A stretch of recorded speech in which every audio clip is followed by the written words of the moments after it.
Tidak mudah hidup di pesantren yang jauh dengan orang tua.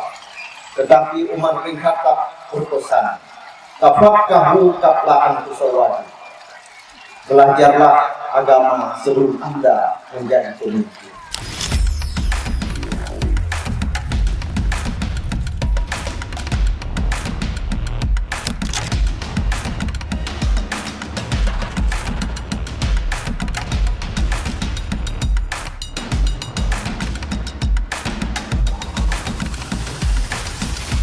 Guru adalah segala-galanya, tetapi didiklah anak-anak ini.